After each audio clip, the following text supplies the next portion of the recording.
And welcome to GeekVerse Sidequest, your weekly stop for video game news, reviews, predictions, and more here on the GeekVerse Podcast Network.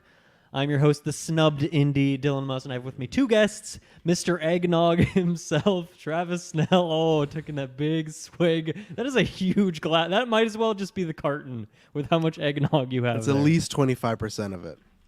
That is insane. How are you doing tonight? Good. I'm excited. I love Game Awards season. You know, the show, you never know. Sometimes it's the best show of the year. Sometimes we sit there for 3 hours, go, why do we watch this? Other than the awards part, you go, why? You know, even some of the speeches can be a little meh. But I love a good predictions cast. I'm all about that. And it combines my loves of prediction, and I love the Academy Awards. So I'm excited to be here. I love that. We're also joined by the prediction himself, Taylor Field. Welcome to Sidequest. How you doing tonight? Oh, I'm doing good. I'm ready to be beamed into this cast with these new Logitech headphones. Let's just get into it. Look at him trying to get the sponsor. Didn't even new headphones. I got Logitech headphones. Keyboard. keyboard here, my mouse. I'm just all Logitech. So yeah, prediction. sponsor us. The prediction sounds like some guy Batman beat up in the 60s, you know? Like that, and he didn't That's take a good off. one, actually. I like it. Like the spot, kind of. Yeah, he's like a very low-key Batman villain, you know? I have a prediction for you, Batman, and then like Gotham I feel like him blows and up. Calendar Man would be a good team-up combo. And the Riddler leads them all, though, you know? Like all the villains get together, and they're like, what are If you? Geekverse ever makes a Batman movie, that's what we'll do. We'll go with the prediction. B-list, the C-list villains, plus the prediction, the new 100%. character. But yes, we have a fun show tonight. Really all about one thing. It is the Game Awards. We are doing predictions for all the major categories. We're going to skip some of the ones that we maybe don't know a whole lot about. And then we're also going to make some predictions as to what kind of announcements are going to be at this show. We're each going to make 2 predictions there. So that'll be fun. We haven't really done that in the past so much, but it'll be a good way to, scrounge some extra points here in our prediction game as usual. But just a couple plugs. First up, we are recording a God of War Ragnarok spoiler cast. So that's going to be kind of everything that wasn't covered in that first review. That'll be out in a couple days from now. I want to say, I think we're recording that tomorrow night. So it should be out soon. So look forward to that. Join the Discord. I'm sure everyone who will be watching this live and talking about the announcements and some of the winners and stuff like that. So it'll be a good time to do that. Patreon, always a good thing. There's episodes early and ad-free and all sorts of crazy stuff going up there. I know we're recording a lot of stuff in the coming days here to go up there. And what else? I guess we're doing an Avatar retrospective this week. Yeah, we better be. I fucking watched that over the weekend. Took a little while. So, yeah, we better be doing an Avatar retro. I've been watching it over 3 sittings. I have one more sitting to get through the last 40 minutes of it there. What else is hitting the feeds this week, guys? I don't know. I haven't looked at the calendar much. What's going on? The big thing is Thursday. I don't know. I always say this. I screwed up, but it's CCXP. It's some sort of Comic-Con in, I don't know if it's Mexico or something like that, but that's the next big news one. You got a Marvel, Lucasfilm, and DC panel all happening that day with like Foggy there. Like it's not just like we're sending 2 buttons Mashu to like talk about whatever. 2 buttons Mashu. But the legend in the Scooper game. 2 buttons that Mashu. and then I don't think we've really talked about it, but I think our postcast on the Thursday will be after the Game Awards. I think it'll be a regular Geekverse episode, but I'm not sure unless Dylan's doing. I don't remember what you have for Sidequest after the Game Awards, so I'm not trying to steal thunder. Well, the Game Awards is not this week, right? It's like, no, it's next. It's next week on a Thursday. Yeah. So I don't know. I gotta look at either the way, the calendar. winners will be covered, whether it's on Geekverse or Sidequest. Yes, the winners it will will be be. talked about. Yes. Yeah, I need Calendar Man with me here. And then Yeah. next week on Sidequest, me and Travis will be reviewing Midnight Suns, which comes out this Friday. So good timing on that Marvel stuff. That'll be a lot of fun. Very much looking forward to playing that one. And I think with that, let's get right into it today. We're gonna leave our predictions for the announcements to last, but let's start with the biggest category of them all. Game of the Year, of course, is the spicy one. Taylor's going to help me out here and pull some stuff up for the YouTube and also so we can look. Not content creator. No. That's not the Ludwig. Game of the Year, We love Ludwig, but we're looking for Game of the Year. So, Taylor, to be professional, usually you have it pulled up. Like, see, I'm going to hide it on you. And then when you got Game of the Year, then you bring it. Look at that. I got it. Why are you deleting it? It's there. Good stuff.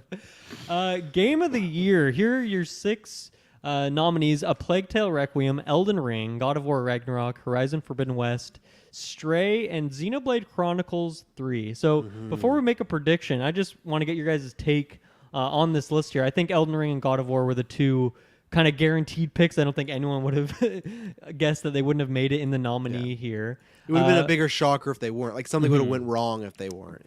Yeah, it would have been rigged in some way.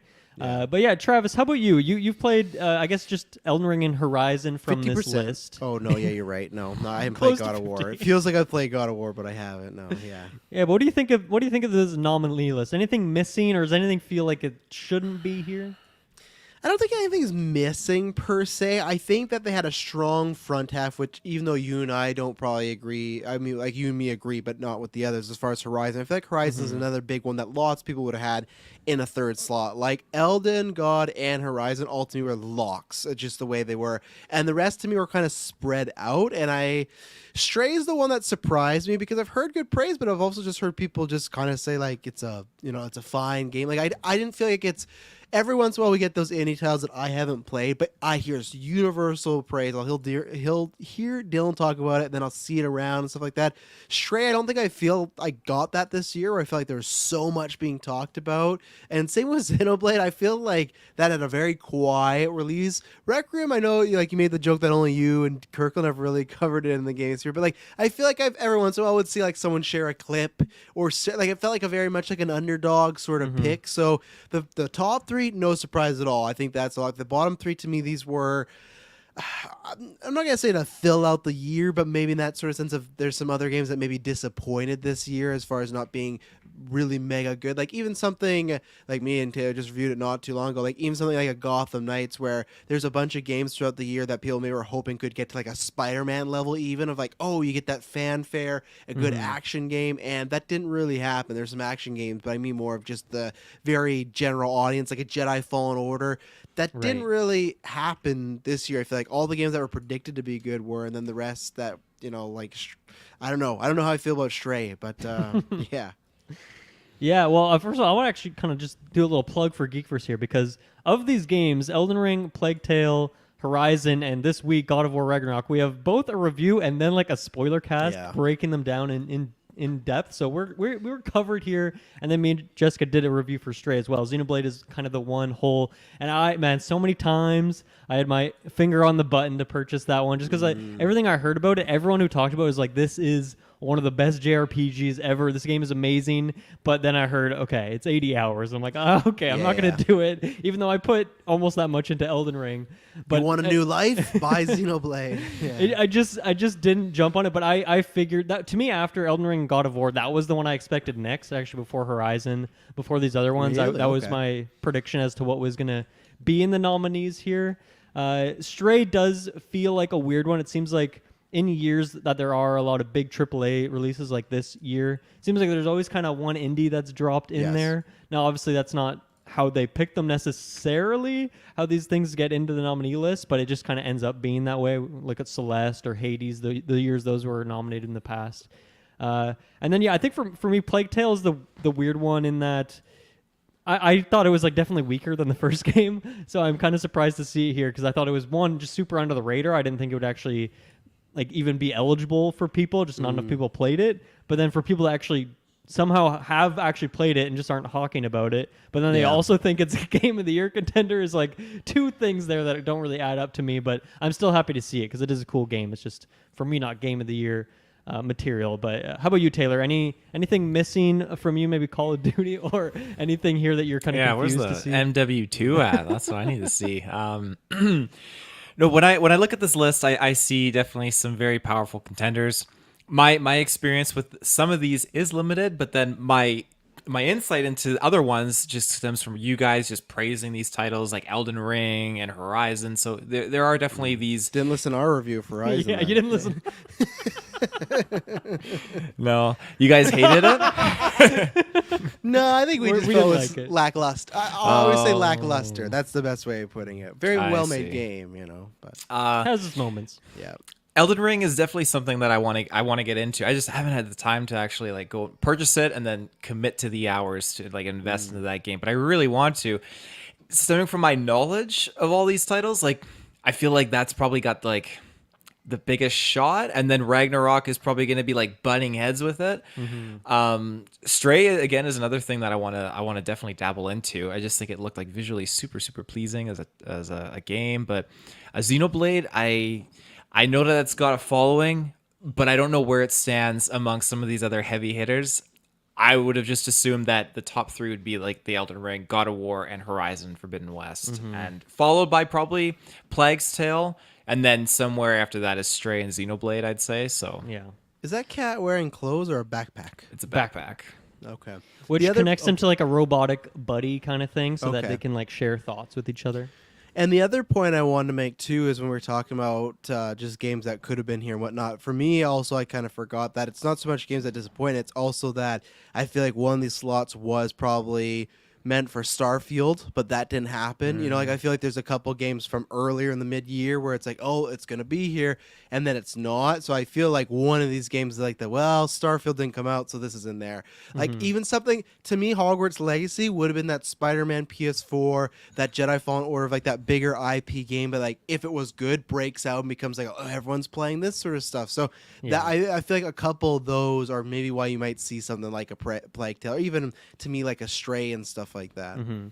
Yeah. I think for me, there's nothing really missing. Like my personal list, there's a few things that I would put above these games, of course, and like I don't think any of these 6 games are my game of the year, but like I'm not surprised by those personal picks for me not making it in that way. So Taylor, it sounds like you're pretty certain you're going to lock it in on Elden Ring for your prediction here. Is that a correct estimate I by would me? put all my gems on Elden Ring. All of your gems. He's playing in Solid gems. Yeah. You've been playing Elden Ring, a lot of gems in that. Actually, is there gems? I don't even remember if you pick up gems. It just feels like something you would get, but I don't actually remember if there's a gem item. No, what is the actual thing? Is it just souls that you pick up, right? Or Oh gem god, no, they souls or had whatever? Souls is what it's called in Dark Souls. What Oh do they- right. I forget what they call it here. God, runes. That's what it was. runes. That's what it is. Yeah. Travis, where are you putting your runes? It is a 2-horse race, but I really don't think so. I feel like people are trying to have some fun. They're trying to talk it up, or they got some bias towards God of War of like, oh yeah, there's a chance. And there is a chance, but I just think with Elden Ring, that game was talked about for so many years. We got that teaser, and it was just nothing. It was just around. Every once in a while it would pop up. It came out. It delivered. I feel like it delivered with the fans of that franchise. It delivered with people like myself that maybe tried out for the first time or have been gone for a while. I just feel like it's a game that I really have not heard and I've not heard a single negative thing about God of War either. I'm just basing on, okay, so both of them not getting really big negative reviews as far as overwhelming. So what's the positive? I just feel like the Elden Ring wave is bigger, and not to steal your thunder, but you had pointed out in our Discord that this had won like most anticipated game like several years in a row. I feel think like at least 2 years, maybe 3. Yeah.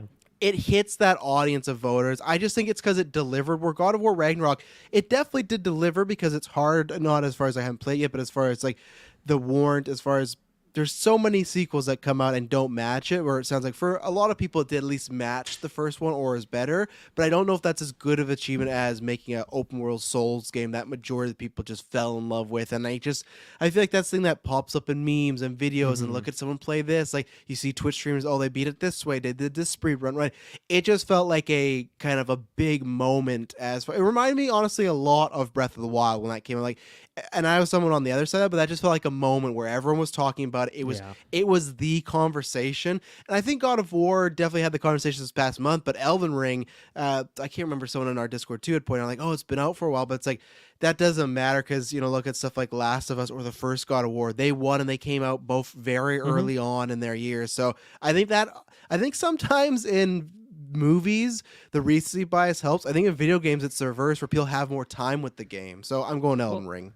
Yeah, I think that in that element of it, if something is nominated, then it's not out of the race because it was out too early in the year, because it only got to this point if all of the people who are actually voting for the winner voted for it to be voted for it enough to be a nominee. So yes. I don't think that's, and Horizon's here too. Those are 2 February, March games, so I don't think that's a huge thing stopping games. So you're right, it might be more of a thing for movies.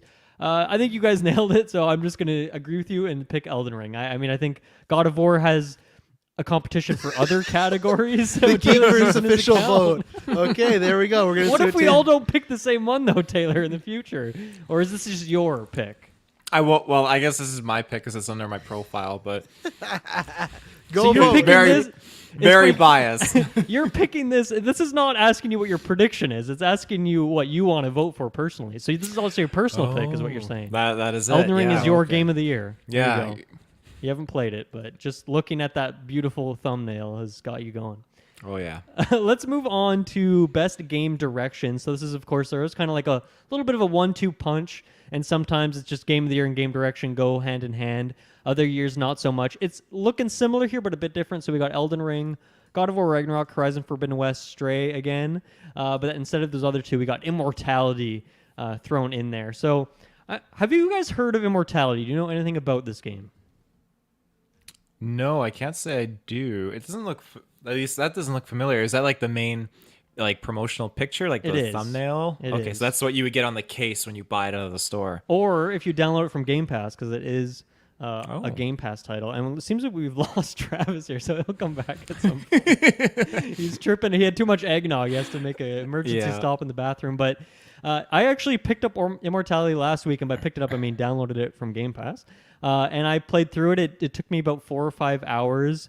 It's a very narrative-focused game. It's actually like a full motion video. Like it's just actors, and you're essentially going through the career of this actress and trying to figure out this mystery. I'll just put it very plainly. That's all you need to know.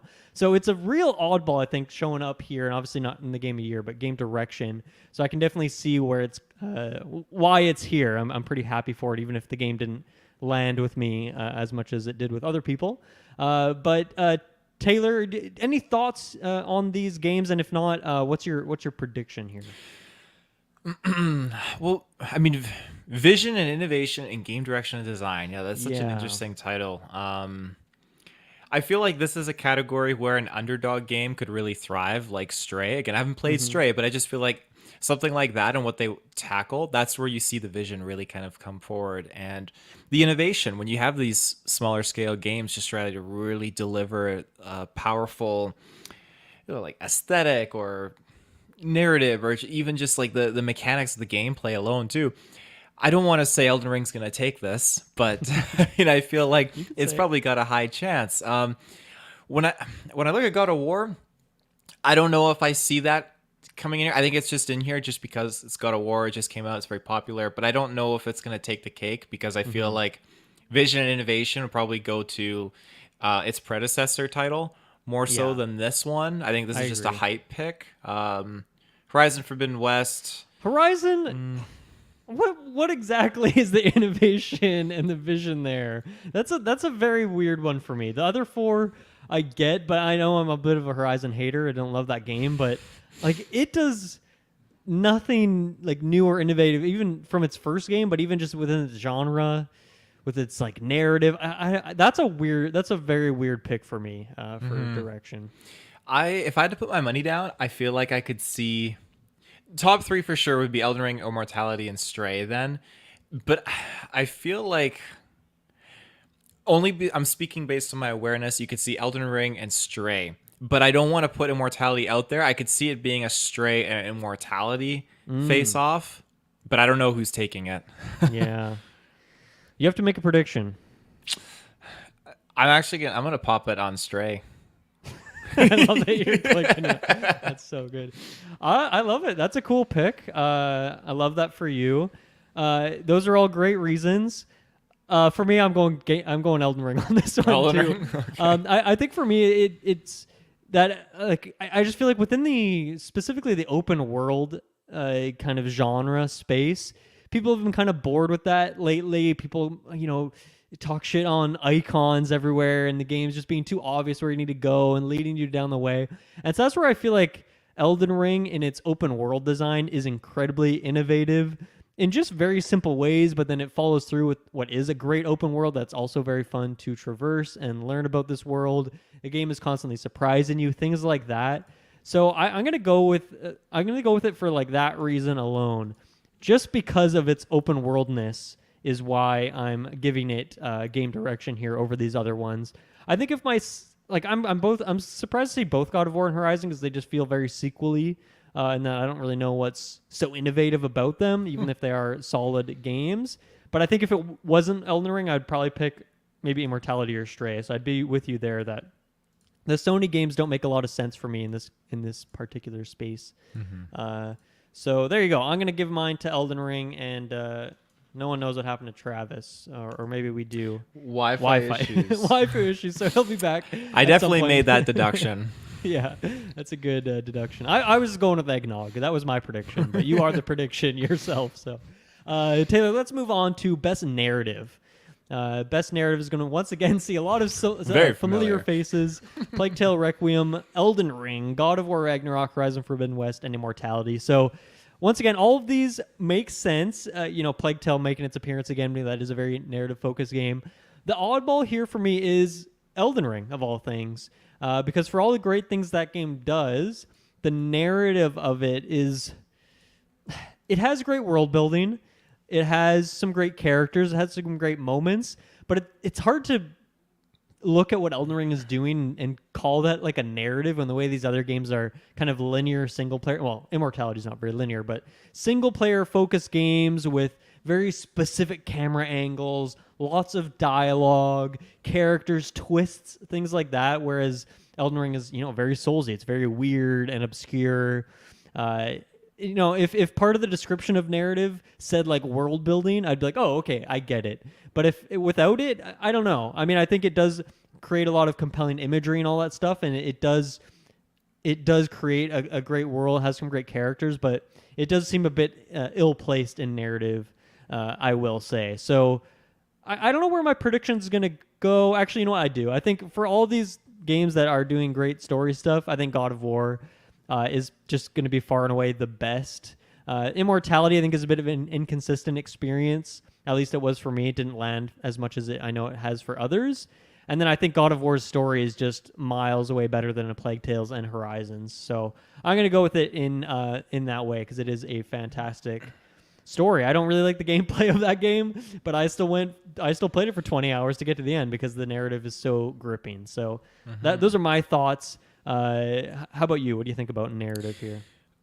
So, I mean, my perspective on the narrative is extremely limited because of my playtime experience with these titles, based on word of mouth, what I've heard. how Taylor, you 2 of these described games it. are on Game Pass. You have no excuse. Go I know. play these games right now. I know. I'll get into it for sure.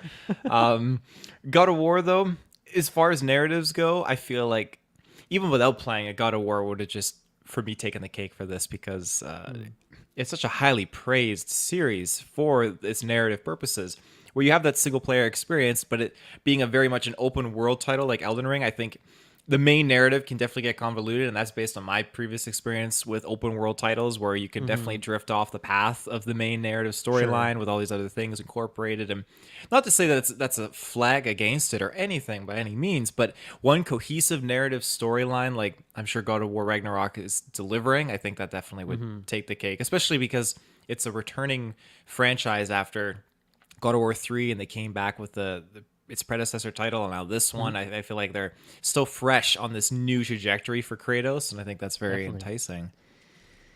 Good stuff. Let's move on to performance here. You went to art direction. We can do that. We can stay God. here. Oh, okay. We're moving around. Which one did performance. you say? Sorry, performance. Top right-ish. Oh, there you yeah, go. there we go. Okay, here we got for best performance. We got Horizon Forbidden West. That's Ashley Birch, who plays Aloy, of course. A Plague Tale Requiem. We got Charlotte McBurney, who, oh my God, what is that? Amicia is her character's name there. God of War Ragnarok, or as Christopher Judge, that is Kratos himself. Immortality. Manon Gage, I believe is how you pronounce her name. She plays Marissa Marcel in Immortality, of course. And God of War Ragnarok, as another one, is Sunny Solchik, who plays Atreus over there. So 2 God of War picks, A Plague Tale and Horizon making their appearances again in Immortality. So these games are really making a lot of appearances so far. Once again, you haven't played these games, so it's hard for you to really connect with the performance, but you still got to make a prediction, Taylor. So what are your thoughts here?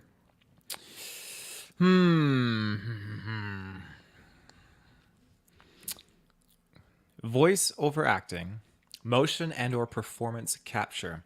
I feel like God of War would really pull this in. I feel like it would go to Christopher. Okay, there's two God of Wars, but you're going with Yeah, Kratos I over go with Atreus. Kratos. Yeah, definitely. Okay. Let me just write that down. So yeah, for me, I think I'm gonna kick Horizon out.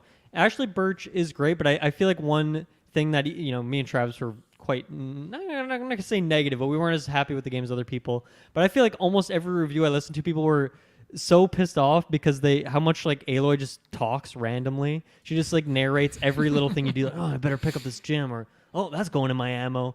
Oh, I wonder how I solved this puzzle. Like she's always talking to herself, and I feel like it kind of annoys people. That's not Ashley Birch's fault, of course. It's the fact that they put just so much random dialogue in there that gets kind of annoying, and you hear the same lines over and over. So I feel like people might have that bias in the back of their head, and that might make them not want to vote for it. They'd be like, you know what, Aloy kind of annoyed me. And personally, I was not happy with the direction they took that character in that game, so I would not want to go with that vote either. I think Plague Tale Requiem, Charlotte McBurney, great performance as Amicia. She's fantastic. I wish that game had better mocap because the performances are really good, especially, her and her brother, like those two characters. What a strong bond they establish. So I that's like my heart pick. I'd want to pick that one. I think the God of War picks are both very solid, and I'd be happy to see either of them win. But I'm going to go with the out of the left field pick here, and I'm going to go with Man Engaged from Immortality. I think the fact that it's live action and you're actually seeing her act in this game, you're going through her career, so you're seeing like this actress kind of behind the scenes, but then you're also seeing her in 3 different roles, 3 different movies, and you can go through clips of these movies. So she's really doing like 4 separate roles in this game, and then there's kind of some meta narrative that also affects what she's doing. So that's a lot that she has to do, and I think the fact that it is live action maybe lets you connect with the character a bit more too. So I think I'm going to go with that one. I think she is fantastic in that game, and yeah, I'd love to see her win that. But honestly, all of these are solid picks. So Brilliant. there you go. Let's move on to art direction, where you had us before. And for art direction, the nominees are Elden Ring, God of War Ragnarok, Horizon Forbidden West, I'm a broken record over here, Stray, and then Scorn. Mm-hmm. I was very shocked to see Scorn. It looks like we got Mr. Eggnog back in the room here. Boy. We'll go. Wasn't looking good. I walked outside. The Shaw motor was red, and I was like, "Oh no!" You don't want to see that. Unplug and plug. We just got over here to art direction, Travis. You can join us here, and then we'll go back to the other categories that you missed.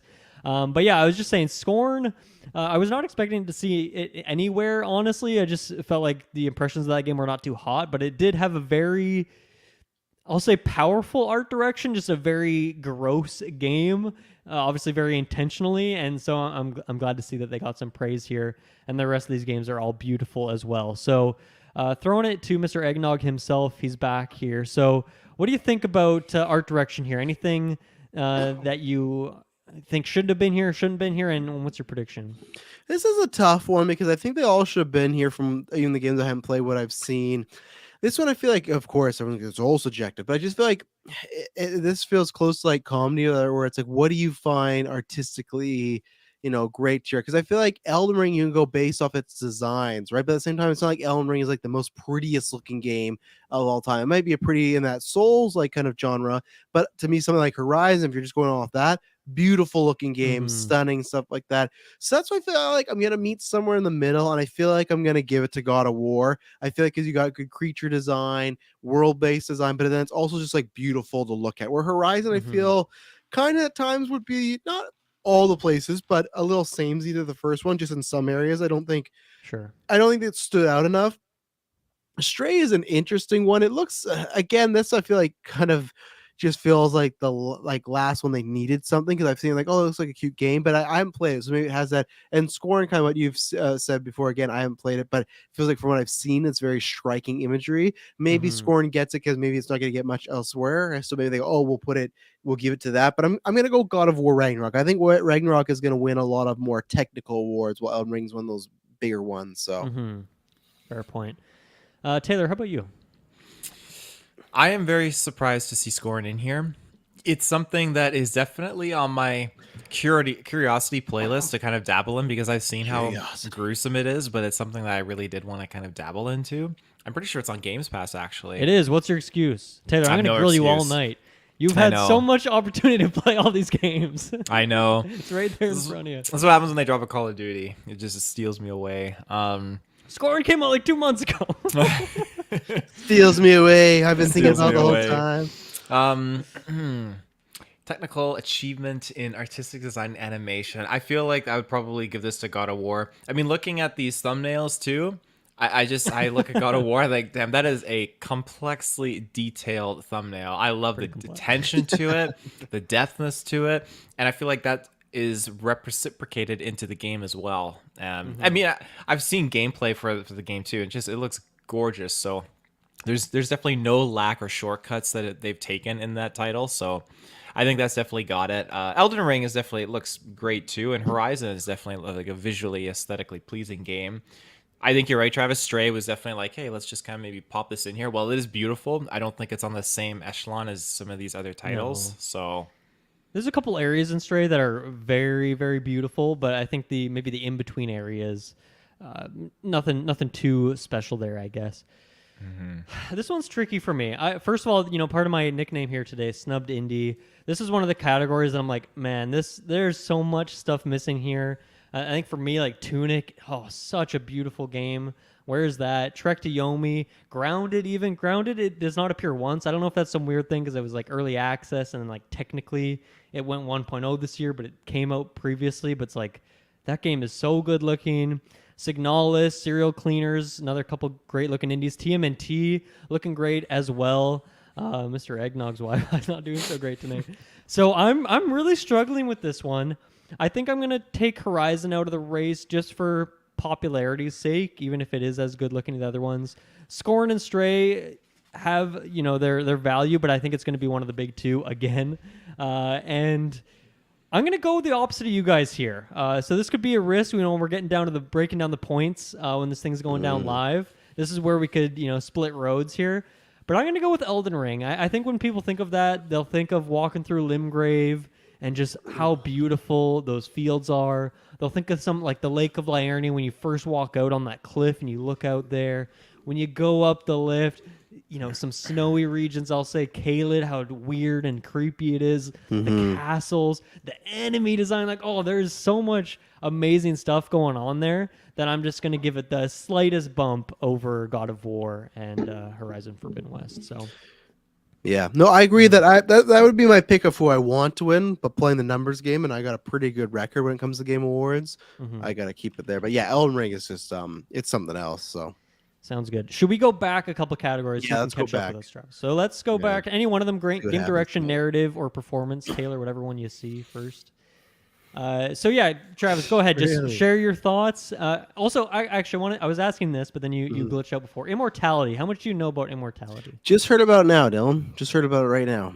Okay. Yeah, So- no, I'm not. Another Game Pass one, so I think you should check this one out. It's really Okay. cool. Essentially, it's live action, and you're essentially going through. You're almost playing like the role of an editor a bit, and you're going through this actress's career and Okay. watching 3 different movies she was in, and you're watching little scenes, like maybe a 30-second clip, maybe a minute-long clip, maybe just 5 seconds, and you're trying to piece it together and figure out essentially what happened to her. I'll just put it in very blank terms Okay. like that. So it is live action instead of cool. yeah, right. Like Okay. having like an art style, I guess you could say. So there's your pitch on immortality. But yeah, what do you think about this Not really. category and who's your prediction?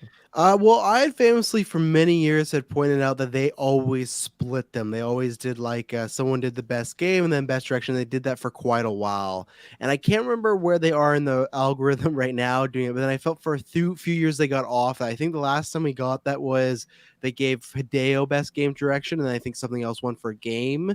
But I think the past few Yeah. years they've been pretty. Last year was split because it was It Takes Two and Deathloop each took one. Okay, so maybe Can't it's remember the that other one. now. So they do like to split them, but again, I feel like the split's not going to happen. I feel like this one's going to go to Elden Ring. I feel like just because that world, how big it is, everything as far as it to me, God of War, it's even if it's better than the first one, it's doing just more of the same in the first one and adding on to that, right? Same thing with Horizon, and maybe like I said, I'm not giving God of War enough credit because I haven't personally played it, but I feel like it's that level of it's completely the 2018 one that had the it's reinvented the wheel. This is just we're adding on to that wheel where Elden Ring has reinvented the wheel and stuff like that. So Stray, I see that Taylor put the vote that there. was his pick, yeah. That's definitely not happening. But yeah, I think Elden Ring for the win on that one. I think they're going to get them both. I think it's just such a gargantuan beast. Has to happen.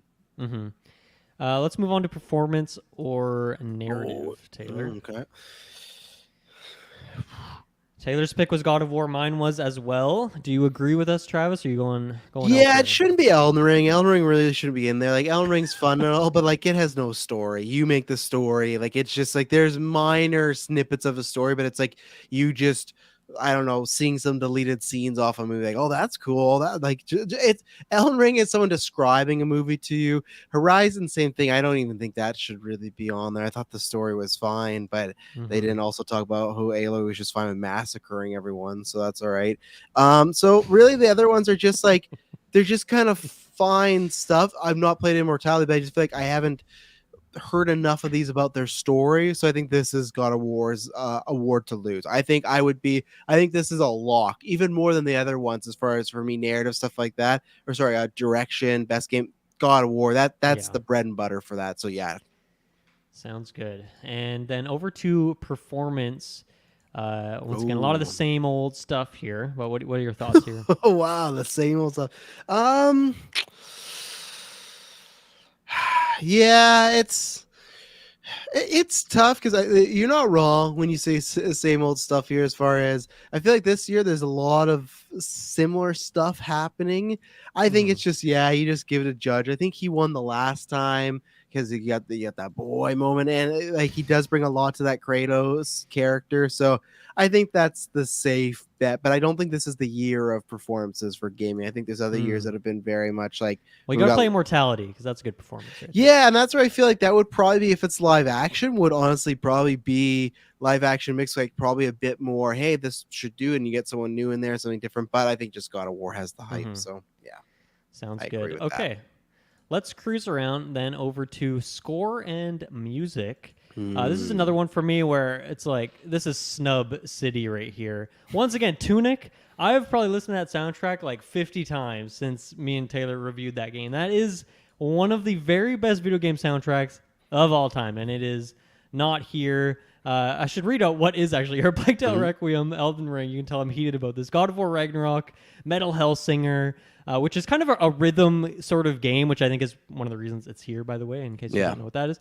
And Xenoblade Chronicles 3. I had other snubs I want to bring up here. TMNT, Shredder's Revenge. Once again, amazing music. Cult of the Lamb, 2 Point Campus. I wouldn't expected that one because it's like some random kind of like build-in sort of game, but that has an amazing soundtrack. And then Neon White, which I've just been playing this week. Finally get into that one. Also has an amazing soundtrack. So I think sometimes when it comes to like the art direction, score, music categories, I just feel like the indies kind of get snubbed for some reason, where that's often where like more unique things are happening. Like nothing against God of War or anything. And I know it's Bear McCreary's big name right now, but I don't know. They're like, it's a decent soundtrack, but there's way more interesting soundtracks and better ones, I'd say, this year. So I guess I'm not happy with a lot of the noms here. I haven't played Metal Hellsinger or Xenoblade, so and I'm sure Xenoblade is great because like look at that composer, Yatsunori Mitsuda, like that's great stuff right there. So what do you guys think here? I don't know, Travis, you want to go first? What do you think? Yeah, because I got a different point where I like the easy one is just I think God of War wins because you're right. Bear McCreary is just having a good couple of years. Just did Rings of Power. I think he's another big project coming up, so it just seems like he has that hype name. But I think I looked at the list a while back ago, but now looking at it, I'm interested to see as we continue to go on. But I think what's kind of disappointing for me so far is it feels like you got your game of the year, and each category is like that, but then one game replaced with another one. It doesn't feel like there's a wide range of nominees. That's what I mean by same old stuff. Like it's just a lot of the same things. So. And to me, like even when we use the example of Golden Geeks, to me when that happens, that means that was like a weaker year as far as like for the people voting, they felt that these are just the only games we loved, and that's where it's like I love when it's kind of a mixed field. So that's kind of And this was not a weak year. Like No, there are a ton of but great it's just stuff like out they there that just went under the radar, I guess. yeah, it's just like it's a collective. I don't know if it's just kind of like I'm not trying to be that person, like a group think where it's just they're all very similar tastes right now with the people that are on that voting board majority and whatnot. So yeah, I'll go with God of War. Like I said, like you said with Bear, I think he has kind of the hype right now, and I did like the score of the first game. I think it is very cinematic, so I imagine he brings that to the next one. So yeah, I would bring that with that one, but this is not a confident one, but that's my pick. How about you, Taylor? Yeah, I feel like when you talk about scores and stuff, I feel like that there definitely are some other titles that should be in here. Like Tunic was definitely a memorable one. I know like Grounded is Oh, I love it's got that like music, man. it's got such a nice like what would be the word for it? It's all, like there's like a loneliness to the music in that game, but it's I don't know. It's like almost got like some nostalgic tones to it. It's like that's another snub for me. Is like God. I feel like there's not a ton of music in that game, but the stuff that is there like is so good. Yeah, so I feel like I would probably go with I'd pick God of War Ragnarok because again I feel like that title would just have really powerful tracks to it. I should actually like listen to it because I don't even think I've listened to the score of its predecessor. But back in like the OGPS days with God of War, I remember watching my cousin play it and the score really was popping off for those original God of War titles. So yeah. Yeah, I feel weird about this one as I've already mentioned. Like, there's nothing wrong with Plague Tale or God of War's scores. They're all solid, but my heart is not in it for this one. So I'm just gonna metagame this one, and I'm just gonna pick God of War as well because either we all get a point and we tie, or none of us get a point and we tie it out. So I'm gonna go with that on this. Or you take the bold play and where me and Taylor lose the 2 points. Could be the I know, but decider, I just don't like. My thought was Xenoblade to Yeah. do that strategy, but I'm not gonna risk This isn't it. the one to risk it on. Yeah, I feel more confident on a different one. Yeah. Similar to that, let's go to audio design next. So this is always kind of I'd say a bit of a tricky category, and it usually goes to like a racing game or Yeah. Call of Duty, and unsurprisingly, both those show up again here. So Call of Duty, Modern Warfare 2, Elden Ring, God of War, Ragnarok, Gran Turismo 7, and Horizon Forbidden West showing up here again. I think I don't. Elden Ring maybe surprises me a bit here. Maybe Horizon surprises me a bit. I think the other three are all very solid. And I think for myself, I don't know if there's like anything that feels like it's missing. I think this is kind of a strange category. The safe thing would probably be Call of Duty, but I'm actually going to go with God of War Ragnarok on this one. I don't know why. There's just something telling me to go that way. So who wants to go next? Taylor, go ahead. Oh, jeez. I'm just gonna say, I was watching a lot of behind the scenes footage of just them gathering the sounds for Modern Warfare 2, and it's such a cool process where they're going to these different site locations, testing out all the different equipment, the vehicles, the gear, the weaponry, and just capturing all of these different audible. Like Screams notes. of death. Yeah, just it's so it's just so cool, and playing the game immensely, it really hits home. Oh my goodness, just everything that they've captured, it's just fantastic. So for me, it's definitely a no-brainer. I'd put my vote on there. Yeah, I'm the same. I think they like to give them to the technical ones here. I think Call of Duty is not gonna win too much and stuff like that. Maybe a shooter here or there, but the other ones, Gran Turismo makes a lot of sense, and then the other ones just feel like these are the three big games. I do think Elden Ring has something about maybe just the designs of all the different types of boss, and you're in the battle, and just the sounds they make, stuff like that. So maybe there's something to do go there, but Call of Duty has won this award before, and I think they'll win it again. So yeah, that's my pick as well.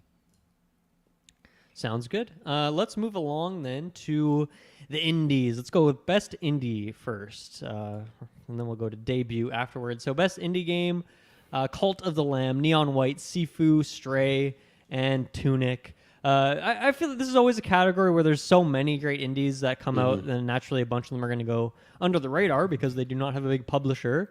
Now, the term indie also is weird these days because like Devolver and Annapurna, I'd say, are like pretty big publishers these days, yet 2 games are here. So what does indie even mean anymore? Actually, Neon White as well. There you go, another Annapurna game. So Always a bit of a strange one. But if you look, this one, you math this one out. If you look at the past years, Celeste, I think that was 2018 when that was a Game of the Year contender, and then it won Best Indie, because if it's a Game of the Year contender, isn't it just going to win Best Indie?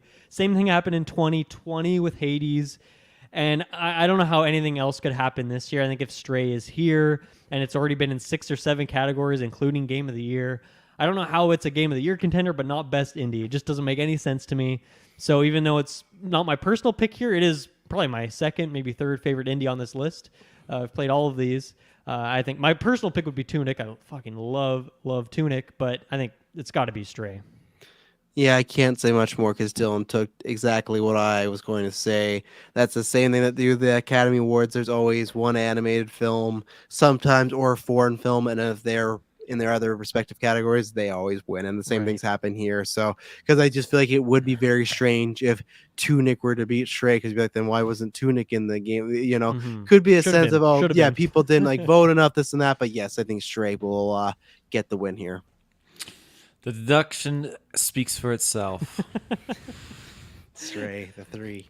Let's go over to debut indie. I cannot remember if Stray is in this category as well, in which case it might just be, it's on the far right side there. Thank you. Holy fuck. It is. Okay, so we got best debut indie. We got Neon White, Stray, and Tunic again from the main indie category. And then we also got Norco in here and Vampire Survivors. Now, this is a weird case where, looking at this, I almost think Vampire Survivors has a chance. Just because if you ever heard anyone talk about this game, like, it is just their favorite game ever, and it looks stupid. It's a weird, goofy game, but there's something that's just super addictive about its gameplay loop. I got to think about this some more, but where do you guys go? Is this like just a stray double hitter for you guys? We'll start with Taylor. What do you think about this? Like, I want to apply that same logic that was applied before on the Stray thing here, but like, playing Tunic, like, I don't have any experience with the other titles. Like, I only experience, like, playing wise with Tunic because we did that review. So I'd almost want to lean with Tunic because I feel like it was it pulled a lot of like cool nostalgic things and some very simple mechanics and just kind of built a really, really genuine experience that I think really stands out on its own in a very unique way. Well, Stray does do that too, from what I've seen. Because I'm gonna be greedy and biased, and I want the points. I'm just probably gonna go with Stray. That's a different strategy from Taylor. Taylor's usually the chaos pick, but yeah, it's tough because I just feel this could be the place where you split it, but at the same time, if it got nominated for Big Game of the Year, and then it won Best Indie Game, wouldn't that be the best, new independent studio that did these 3 things? So I will go straight for the safe pick. I'd like to see a change up and give it someone else as well, just to spread the love. But I'm going off it also because I feel like the people that voted, I know the fans vote a little bit, but a lot of these nominees feel, I won't say safe, but very similar. And that's why I feel like a lot of people might just go Stray, like, and move along and stuff like that. So I'll go with Stray. That's smart. Also, we haven't talked about Norco yet. That's a very cool game as well. I think that might be on Game Pass as well, so you can check that one out as well. But I'm going to go with Vampire Survivors here, actually. I'm thinking about it more.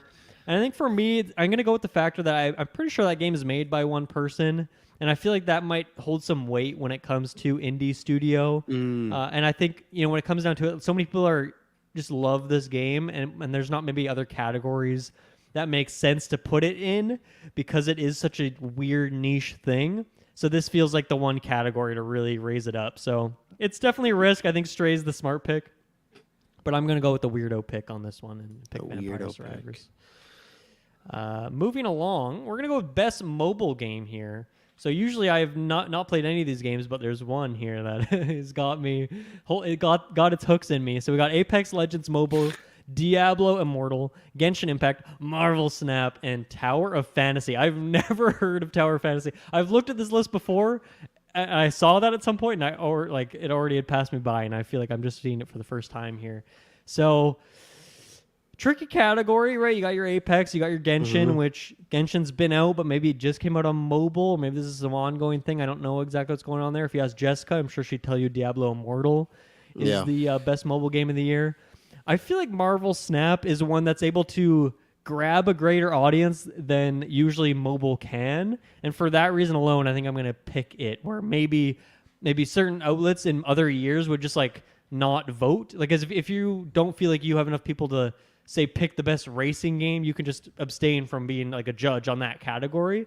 And so the same would be the case for mobile. And I feel like many years, maybe a lot of studio or a lot of outlets would just not even put their hat in there. But I think because of Marvel Snap, a lot of them would. And so I'm going to go with it for that reason. It's also my personal pick, of course. Loving that Marvel Snap train. So that's going to be my pick. How about you, Travis? Yeah, I have to go Snap as well, because for me, I guess, and Diablo, I feel like I only know because Jessica plays that. I had thought that was out years ago. All I know about Diablo is the red shirt guy asking, "Is this an April Fool's Day joke?" Like, that's all I knew about the Diablo Immortal. To me, Marvel Snap, I have no interest in any mobile games, and this is a game that just like, yes, it was in our Discord, but just like destroyed my timeline, and I still have avoided it, not because I don't want to, not because it looks bad, because I don't want to get in the rush. If I thought about, I might try it like during my Christmas break, jump in there a little bit, but I just feel like this game has like Swiffer the Nation, the way that like a Marvel's Avengers didn't, or Gotham Knights, or Marvel Alliance, like the way they would probably want those games to be talked about, have come out and like, here's a big comic book game. The last comic book game to me that had this hype was Spider-Man 4, to be honest. That had that, like, it was all in my timeline. So yeah, I think Marvel Snap is it's a done deal. What a Towers of Fantasy? They're definitely marketing that game towards a certain demographic there with that shot. Just gonna They're shove it up showing there. off a big shiny booty on the thumbnail for sure. Yeah. Taylor, how about you? What do you think about this category here? Yeah, Diablo Immortal I thought came out like long time ago. Apex Legends Mobile, that could probably have a contending shot, I feel like, because there's a very competitive community behind Apex Legends. But I would have to give it to Marvel Snap. I really would. I think that everything I've been hearing has just been popping off. Like, that's the majority, like in our Discord, that's the majority of our video game topics. It's just you guys just like, oh, I know. They should probably just make it on a channel, because every time I look at them, like, what video game news is there? There's nothing. It's 50 messages of just Snap. Like, oh my God. So I think Marvel Snap is the safe pick here. And I definitely would love to get into it. I just, I need to pace myself. So. How many you have so many excuses for why you haven't played these games that you have access to. Just say what I do. You don't get in the loop. Once you're in, you've got Call of Duty to hit your daily challenges on. You don't need Marvel Snap. That's true. Yeah. In your rotation. Let's move on to best ongoing game. Kids, that's my daily challenge. Yeah, there you go. Feed them, change them, get ready for school, talk to teacher. I am in a video game. Best ongoing game, we got Apex Legends, Destiny 2, Final Fantasies, what is it, 15, 14? 14, that's the one. It's 14, yep. I'm tired right now. Fortnite, and, I love that Fortnite picture, by the way. Yeah, I've not seen this before. Oh, you got Juicy. Spider-Gwen there. Yeah. Cool. Genshin Impact as well. So, throwing over to Taylor first. What do you think about these ongoing games here? What do you think it's going to win? Fuck, I thought Destiny 2 died a long time ago. I'm not gonna lie. Like a couple big expansion this year. I It think. died So the same Queen time won? Diablo came out. I think Final Fantasy has a strong chance here, but if I had to pick, I would probably look at Fortnite or Apex between the two, as a primary contender, though. Oh God, I'd probably have to go Fortnite. Like, Apex is very competitive, but I just see Fortnite as still being like talked about, popped off with, and people are loving the crossovers that they're introducing. I think that's always something that brings people back, is when they announce a new event it's going on, or they have like, hey, live show performance. I don't know who's playing in Fortnite. Is Ariana Grande or Taylor Swift? I don't know, but there's always someone doing a live show in there. So I think I'd probably drop the vote on the Fortnite. I'm trying to think of. Do you guys remember when Fortnite's no build mode came out? Was that this year? Because I feel like that was the thing that shook up the game at its I think core. it was this year. Yeah.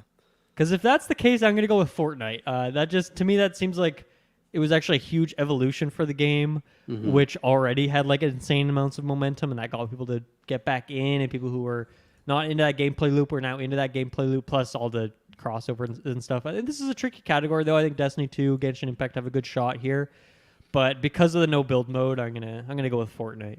How about you, Travis? I'll go 3 for 3. I hope I'm right though, because I feel like if you go look at my record, I'm pretty shit when it comes to this one. I never get and I get enough of knowing what the updates are and stuff like that, but I just feel like I got bad luck. But I'm gonna just try to go with these 3, so I get the same thing. If we go together, or we fall together and stuff like that. So yeah, Fortnite, Spider-Gwen's on there. Let's do it. I think. Oh, sorry. Go ahead. There you go. I was just gonna say, I'm surprised that you wouldn't see like a Rainbow Six Siege in here, because usually they're pretty hardcore on keeping their Not content this year. going. Not good this year. It's all about Rainbow Six quarantine now. Yeah. Yeah, just missed it. Even last year, Warzone was in here, right? And it's not now. Like I know Warzone 2's out, but it's like they still supported the whole year. Like I still got Arnold Schwarzenegger in the game. I'm pretty happy about that. But nope, not here. Yeah, I mean, I don't know what categories can have 6 nominees and which ones can't. I don't know if it's just like what percentage of people voted for it, because obviously Game of the Year usually has 6. So I don't know if maybe just Warzone just did not get enough people voted for it there. So let's move on to multiplayer then. Best multiplayer. This might have a couple of similar games, maybe a couple. Just throw new me a ones in bone too. here. I got it. Throw me a freaking bone here. Okay, so best Ooh. multiplayer. This is for Call of Duty Modern Warfare 2, Multiverses, Overwatch 2, Splatoon 3, and TMNT Shredder's Revenge. Are you guys surprised to see Overwatch here? I feel like I've not seen a single positive thing said about Very that surprised. game. That's like just love from the first one that carried over to this. Like, we'll give it to them and stuff. But I want Multiverse to take this. I want, because I feel like they work hard. It's a fun little game. Is it gonna actually take it? I don't know, but out of this one's a tough category. I could honestly see people just checking Call of Duty, just go, it's Call of Duty, because I feel like TMT is very big, but I guarantee there's enough people that skipped it and went, it's the same thing, just looks better than the old games, right? Overwatch 2, no, I don't think so. Splatoon 3, I don't think I've heard enough about that. So to me, I think it's between the Juggernaut and the Underdog. I hate this. I'm gonna go with Call of Duty, but I'm pulling for Multiverse because I want to see it take it. But I'm gonna put my weight behind Call of Duty if I'm playing for the prediction win here. So, How about you, Taylor? You're gonna go with your boy in green there?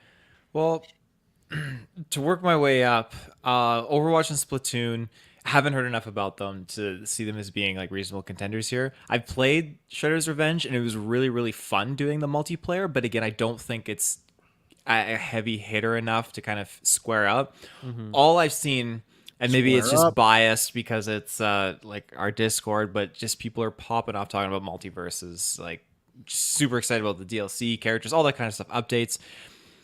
Now, the thing with Call of Duty, and yes, I am biased because I'm going to vote Call of Duty, but I wouldn't be surprised if Multiverses has a real shot here. But at the end of the day, with Call of Duty, I am hearing that people who haven't hopped on a Call of Duty game since the original Modern Warfare days have been so excited and are getting into this game for the multiplayer. People have been coming back from the grave for this kind of a game, the COD grave. So I feel like this being a title that's really brought that resurrection into the fan base, the community, where even the Modern Warfare 2019 didn't even do that. Like Kirkland, for example, didn't buy that one, but he bought this one. He just had to get into it. So I think that there's a good chance that COD has it this year.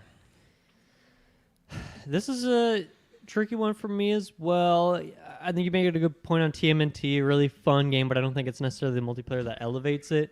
Overwatch 2, no way. I'm going to go with a bit of a different path than you guys, though. I'm actually going to go with Splatoon 3 on this one. That game, I think, sold the best in the series, sold very well. And I do think it kind of came and went somewhat quickly, but I still hear people talking about it, and it seems like maybe it isn't the greatest evolution for the series as a whole, but it's like Splatoon 2 is already so solid that you don't need much for Splatoon 3 to be a big success and a big multiplayer hit. So I'm gonna go with that one.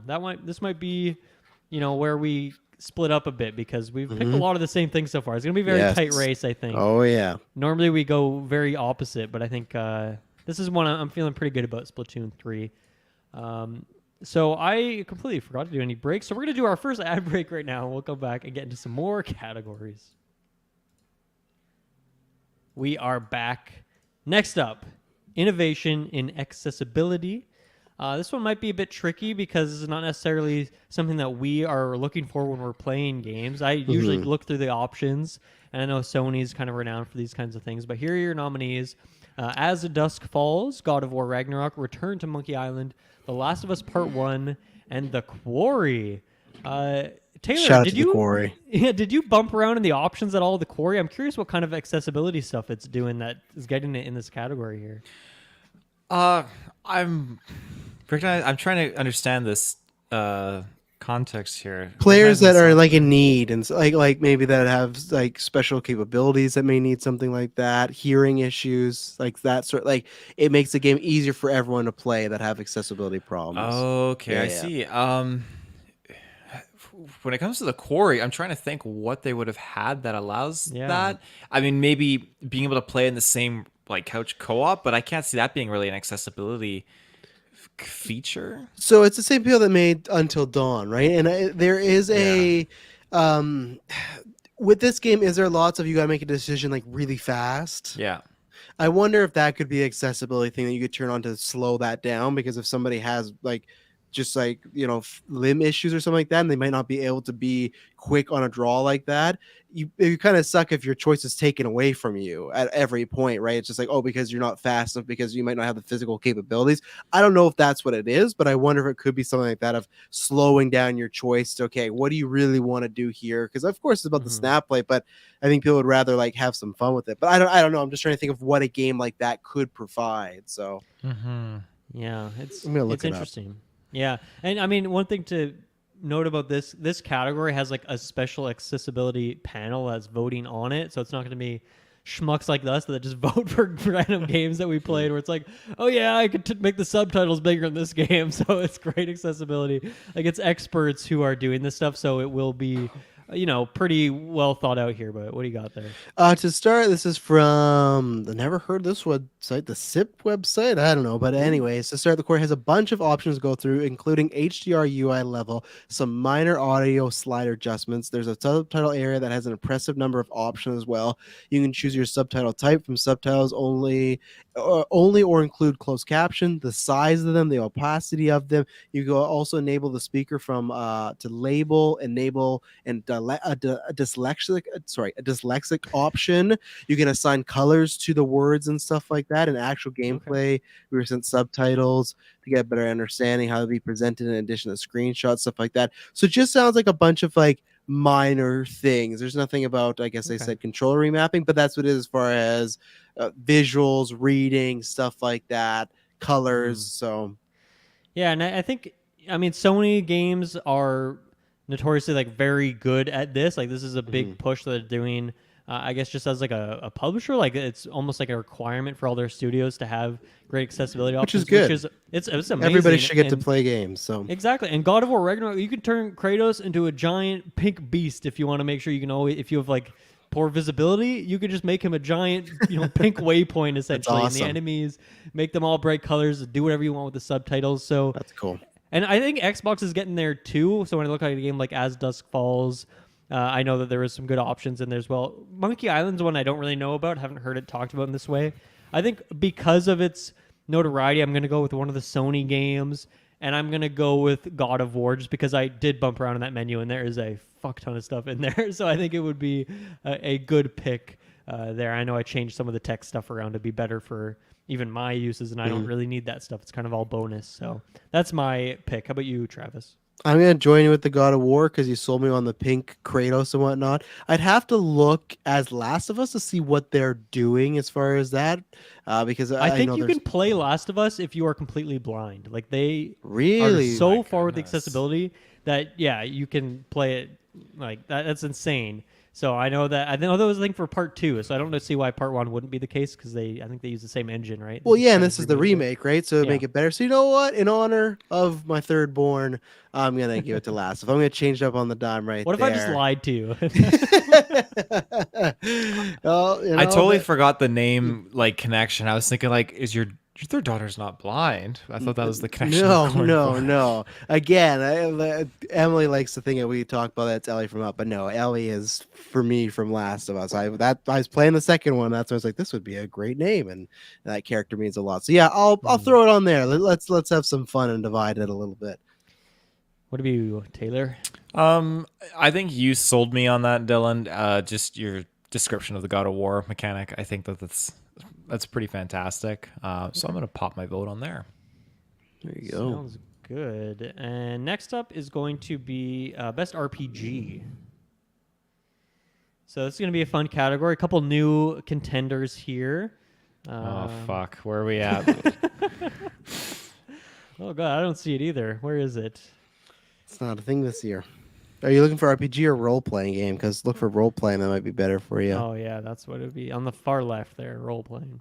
There you go. Oh yeah. Third. Sorry, I To the screwed you bottom. over there. So a couple new contenders here. We got, well, once again, Elden Ring and Xenoblade Chronicles 3. No surprise if they're Game of the Years. They should be here. But then we got Live Alive, Pokemon Legends Arceus, and Triangle Strategy. All 3 games that we have reviews for. Go check those out. I'm very happy to see Triangle Strategy here because this is, slight spoiler for our Game of the Year list. This is potentially Game of the Year for me still. Like, potentially number 1. I absolutely love Triangle Strategy. Fantastic.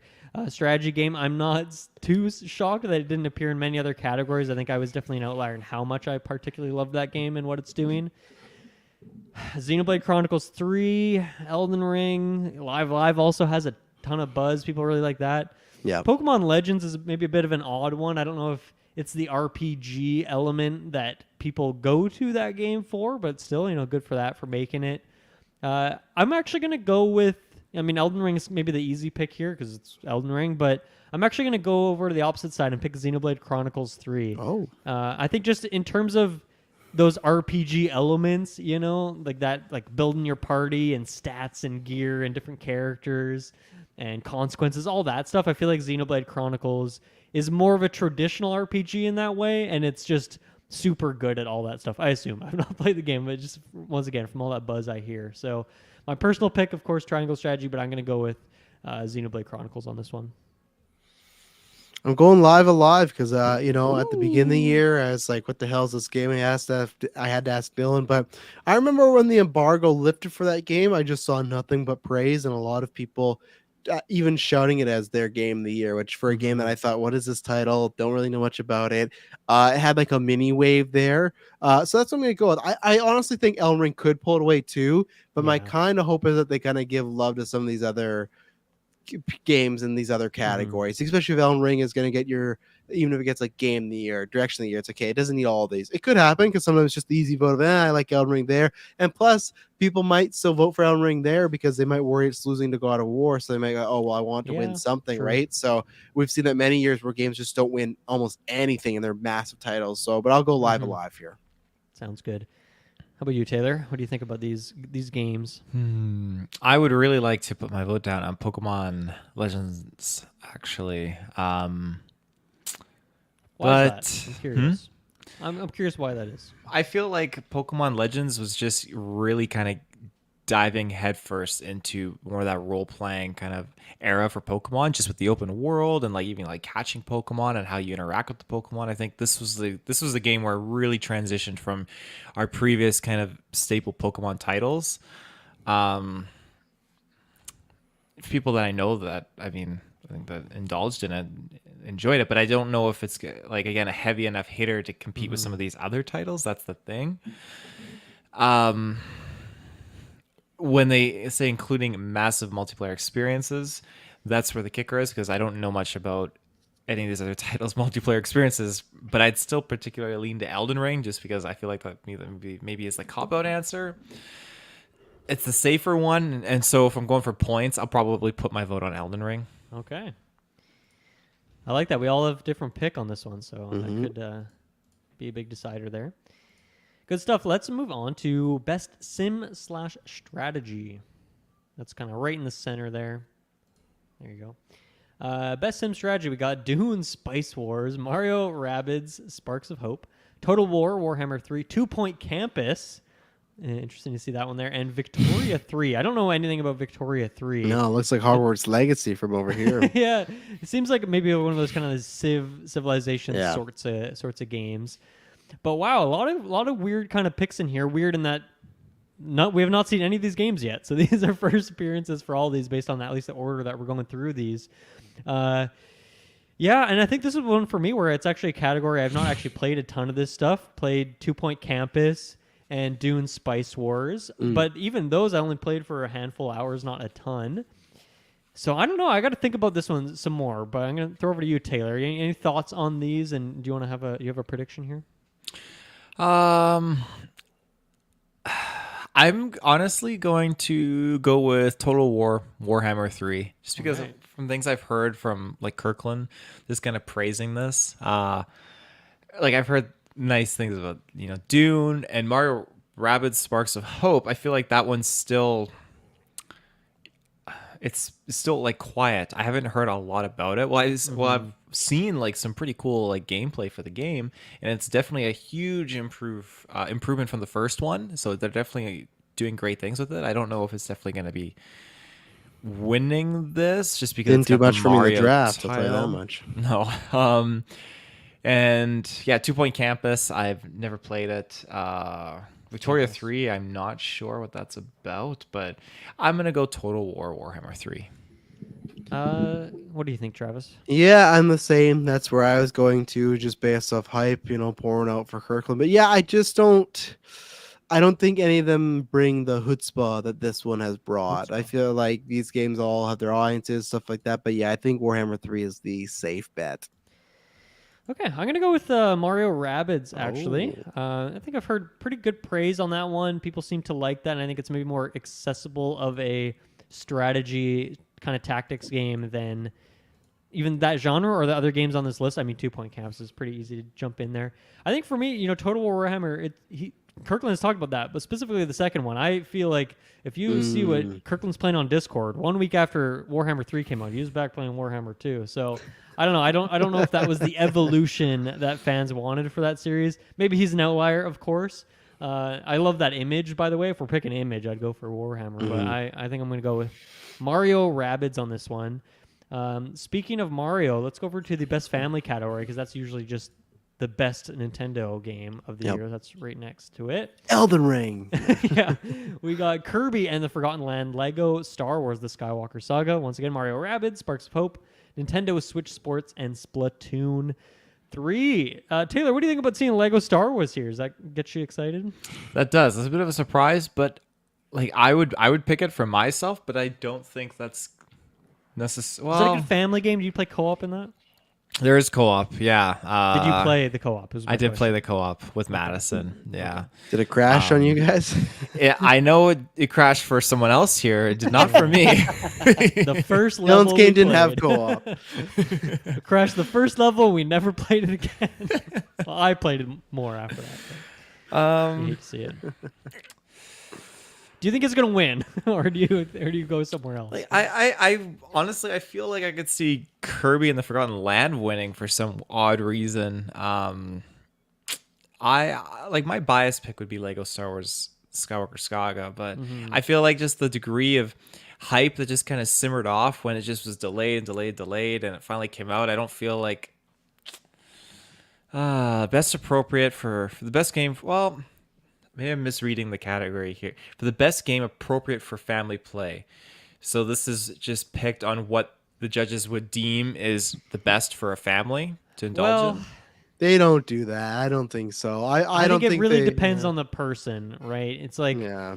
you could put like Mario Odyssey.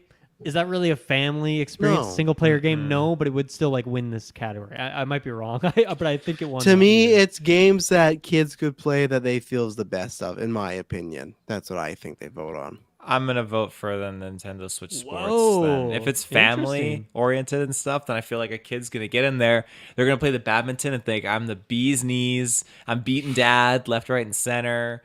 So Okay, I'm going to go with Kirby and the Forgotten Land, which also would be my personal pick. But I think it's just the best game here, regardless of what the category, denotes. It's it is like the best game here. I think it's a fantastic co-op game. It's an evolution for Kirby, just as a series in terms of the 3D element of it. Fantastic game. Also, another snub for soundtrack. Kirby's soundtrack is amazing. But me and Muds played through the whole thing in co-op and just couldn't, wait to play Oh, again. that's co-op, eh? Yes, and it is really, really fun. So That makes me more want to pick it up. yeah. Well, I have the cartridge, so you can borrow it from me. I might have to I'll do bring that, it when I yeah. come down to Kelowna next time. Because, I wanted yeah. to, but now that it's co-op, that's even great. more reason for me to get in there. So, yeah.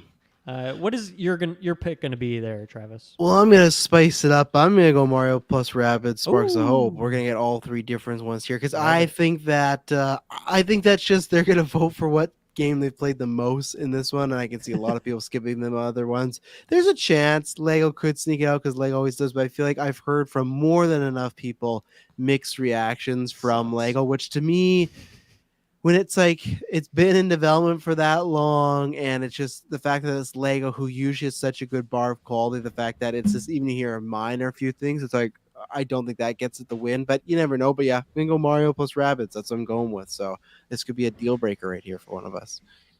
Sounds good. Now, I will say also the Game Awards, like I think 90% of the vote is like of the winner is decided by the panel. Yes. But then that 10% does go to people like Taylor right now voting online. Mm-hmm. So each time you're Oh, doing yeah. this, Taylor, you are self-fulfilling prophecy. Now, I'm of course going to go on as well and do my votes as well, so I might fight you back in some of these, although I'm going to pick my personal one, so Triangle Strategy is getting my vote there and stuff like that. But just got to say, Travis, you might want to do this as well if you want to have your that's tiniest true. percentage, throw them on your votes. I probably as well. will. Yeah.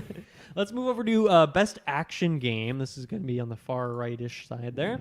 We got Bayonetta 3 making its first appearance, Call of Duty Modern Warfare 2, Neon White, Sifu, and TMNT Shredder's Revenge. So I'm a bit surprised actually that Bayonetta 3 is the first time it's showing up here, because I heard people saying like this is a Game of Year contender. I could see it in that category. But then look, it's been silent, hasn't showed up anywhere else since, which I mean wasn't surprising to me necessarily. When it comes to action though, this is so tricky because all these games have shown up a couple times now, and so it's like okay, they've been present in other categories, whether it's the indie categories for Neon White and Sifu. What was TMNT there for multiplayer? Kind of strangely enough, Call of Duty for sound design and multiplayer as well. So I almost want to pick one of those four strictly because Bayonetta, is not really making many appearances elsewhere, and therefore maybe it's just not as popular. I don't think Neon White quite has the juice, though it's a really, really fun game. I just don't think it has that popular opinion to it. I think I'm going to go with Sifu on this one, actually. Sifu is a really cool game, very unique, really special type of action, but also just a very simple game, and I think that's important too.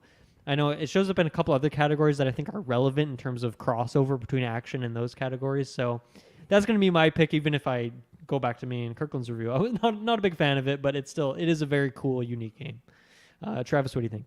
I am with you. I was Sifu. I think right. it is like a 2-horse race between them and Bayonetta, but I feel like Sifu just had a couple weeks of just having lots of conversation, lots of people talking about how unique it is, lots of, I think, stories shared as far as, having to do this and the repetition of getting better and better at what you got to do and stuff. And I think the art style helps it a lot, a good throwback. So, yeah, I think it has a lot going for it. And I think there's a lot of people that I've seen it be like this was one of, if not my game. They're like tons of people loved Sifu, but they can't really vote for it in many other categories. I feel like this is where it gets it.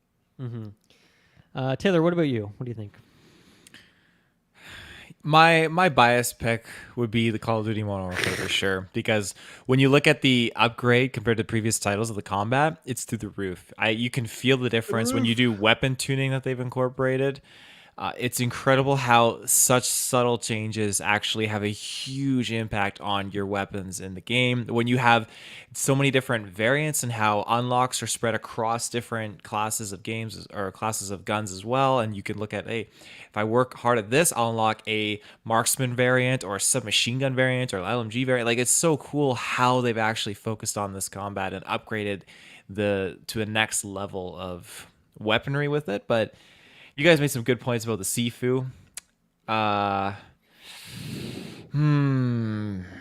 gonna be dirty. I'm gonna go for the win here. I want that. Ooh. Oh, Okay. gotta go for the win. So we're going to balance it out there. Let's go to a similar category then with action adventure.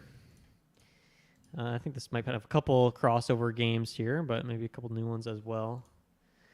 Here we have a Plague Tale, Requiem, God of War, Ragnarok, Horizon Forbidden West, Stray, and Tunic. Can you actually scroll up, Taylor? I want to read the description for this one, just to make sure we're on the same page here. So this is for the best action adventure game combining combat with traversal and puzzle solving. So they're that looking what at Stray combat, has? traversal, puzzle solving. It has traversal, Combat?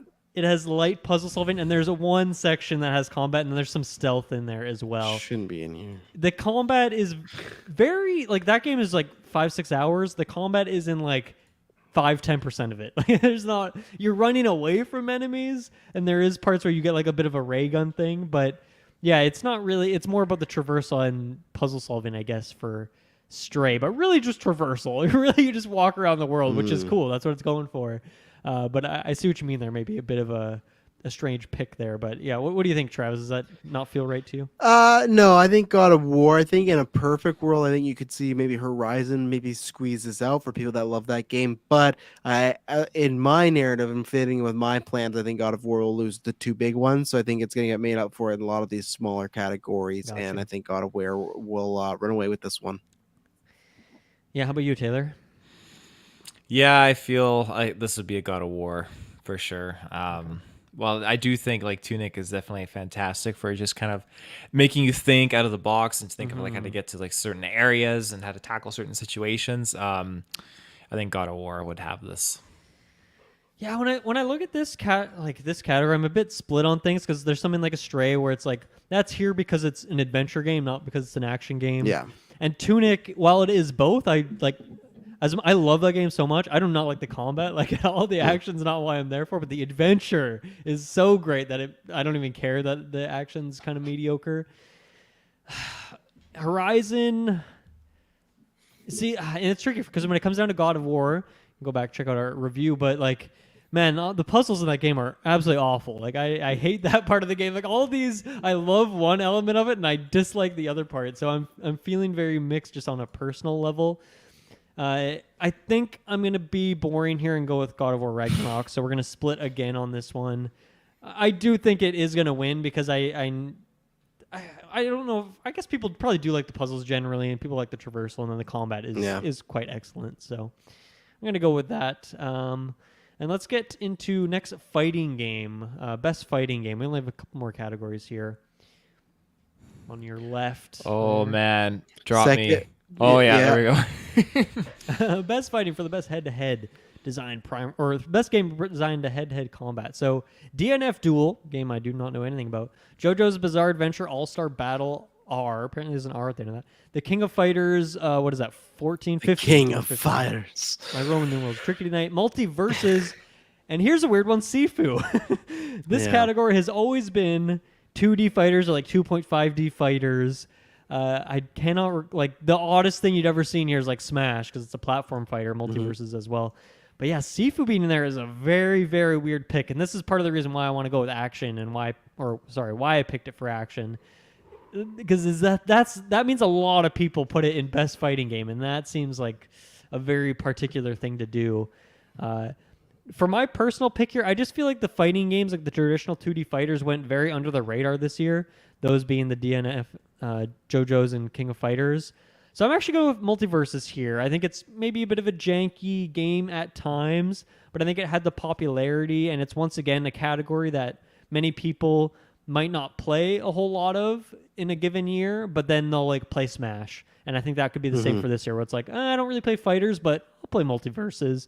And it is solid in that way. And like since it came out, they've added like 5 or 6 characters. Like the content keeps rolling. Yeah. So I think it's popular enough to take the win here. But man, that Sifu makes me second guess everything here. But yeah, my pick's gonna be Multiverses. How about you, Travis?